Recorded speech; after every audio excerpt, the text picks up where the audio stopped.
Vote কাকে দিবেন সেটি আপনার ব্যাপার।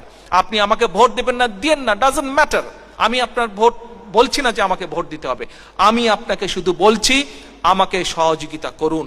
নিরপেক্ষ সরকার প্রতিষ্ঠার মাধ্যমে আমরা যে নির্বাচন পার হব, সেই নির্বাচনে বিএনপি সরকার গঠন করলে বিএনপি একা সরকার গঠন করবে না।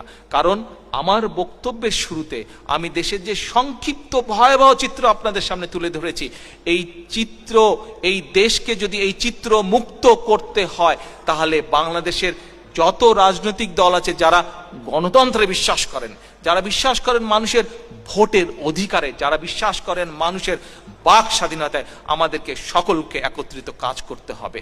আমরা নিরপেক্ষ সরকারের মাধ্যমে আমরা নির্বাচন বৈতরণী পার হলে আমরা একটি জাতীয় সরকার গঠন করব।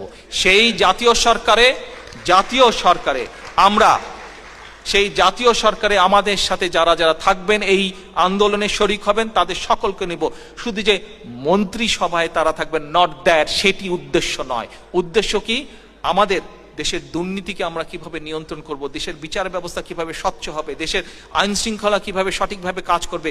বিএনপি হিসেবে আমাদের যে মতামত থাকবে, আমরা চাই অন্য অন্য রাজনৈতিক দল যারা আমাদের সাথে আসবেন তাদেরও সেই সব বিষয়ে মতামত থাকবে, এবং একসাথে বসে আমরা সঠিকভাবে নির্ণয় করে একটি সুনির্দিষ্ট মতামতের ভিত্তিতে আমরা দেশকে পরিচালনা করব।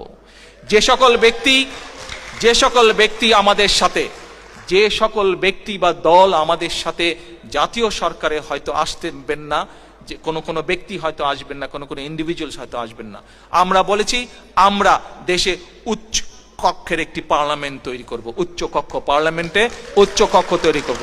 আমরা চাই সেই সকল ব্যক্তিবর্গ যারা দেশের স্বাধীনতায় বিশ্বাস করেন, যারা বিশ্বাস করেন মানুষের বাক স্বাধীনতায়, যারা বিশ্বাস করেন মানুষের ভোটের অধিকারে, সেই সকল বিষয়, এই যে আমি যেই বিষয়গুলো বললাম, দেশের বিচার ব্যবস্থা, দুর্নীতির বিরুদ্ধে কিভাবে আমরা কাজ করব, কিভাবে দেশের উন্নয়ন করব, এই সকল বিষয়ে আমরা তাদেরকে আহ্বান জানাবো যে পার্লামেন্টের উচ্চ কক্ষে তারা আমাদেরকে সেই সব বিষয়ে অ্যাডভাইস করবে। উপস্থিতবৃন্দ, এটি আগামী যে নির্বাচন, আগামী যে নিরপেক্ষ সরকারের অধীনে নির্বাচন, এটি শুধু বিএনপির না।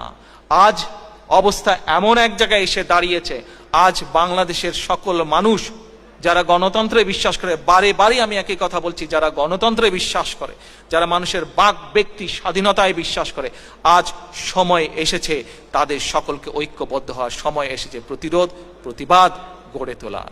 উপস্থিতিবৃন্দ, ভোটের অধিকার মানুষের সুনিশ্চিত করতে হবে। ভোট কাকে দিবেন সেটি আপনার ব্যাপার।